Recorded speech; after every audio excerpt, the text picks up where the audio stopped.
Hey everybody, Chief Meteorologist Brad Panovich with your forecast for the upcoming ski season here in the Southeast. Here we are in the age of COVID, but skiing is probably going to be one of the best activities you can do during all this. It's socially distanced already. There will be some certain things we'll have to do. We already wear face masks on the slopes as it is, so I think there's a lot of things that are going to make skiing optimal this year in the era of COVID. So let's talk about the meteorology of what's going to happen. This is my annual winter outlook I've been doing for the Southeast for 17 years now as we get ready for the upcoming season. I wanted to do a summary on what I think the upcoming season is going to be like. And if I had to sum this season up in one word or two words, I'd have to say warm and dry. And I hate saying that as an avid skier and somebody who loves snow, but warm and dry. But the caveat, wild swings. And I'm going to talk more about this because I think skiing in the Southeast is very unique. A lot of us, I think, as snow lovers, want to see tons of natural snow. But anybody who skis in the Southeast, anybody who runs a ski area in the Southeast knows cold temperatures are far more important with our modern snowmaking than actually getting natural snow. But let me talk about why I think it's going to be warm and dry. We have the dreaded La Nina. La Nina is a snow lover's nightmare. La Nina is cooler than average water in the equatorial Pacific. What this does on average, and I say on average, this is what it does to the winter over the U.S. The Pacific jet, or sometimes what we refer to as a subtropical jet, that's our main jet stream, and it typically shifts up and through the middle of the country. The polar jet, which is the jet stream that controls the cold air, tends to not dip down as far. It tends to dip more into the Ohio Valley and north.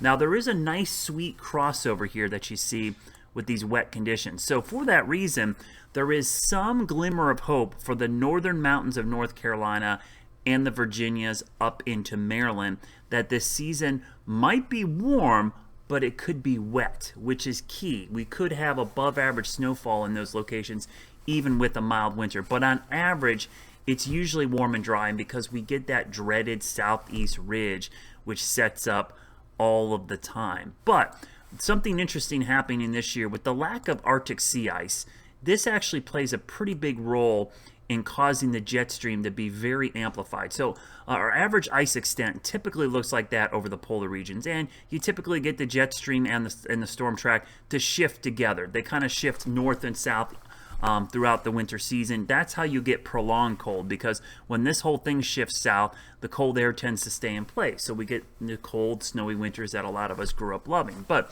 with the Arctic sea ice at its lowest extent on record right now, we tend to get some pretty crazy kinks in the jet stream. That's what we mean by amplified jet streams.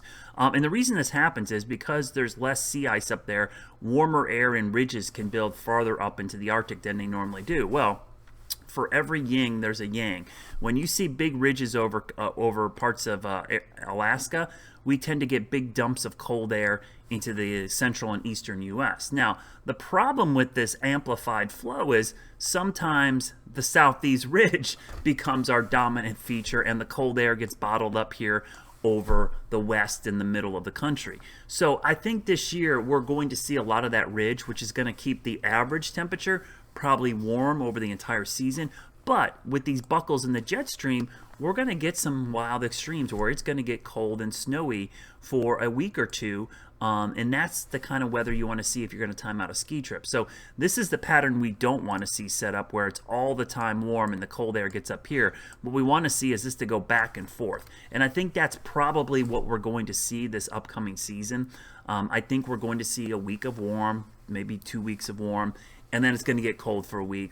Then it's going to go back to warm, and then we're going to see another week of cold. I think we're going to see a lot of these wild swings. And because of that, ski areas need to take advantage of those cold snaps. If you can make a ton of snow in a short period of time, which everybody can now with modern snowmaking, you can weather some of these short-term warm-ups. Now, obviously, you don't want a whole month of warm weather, but the more snow you can make in that cold week, the longer you can go through the season. So here's my forecast. Here's what I'm thinking right now. I'm thinking above average temperatures for most of the Southeast, with the one caveat being I think near average temperatures for parts of the Virginia. Now, I think this is something to keep an eye on, because I think the cold air can make some runs maybe down to the Ohio Valley. I don't think it's going to punch all the way down deep in the Southeast, which means some of the North Carolina resorts might struggle at times with some warm spells, but there will be lots of ups and downs. Now, as far as snowfall potential, this is a trend we've seen for a while here, below average snowfall. It's been a long time since we've had a really good winter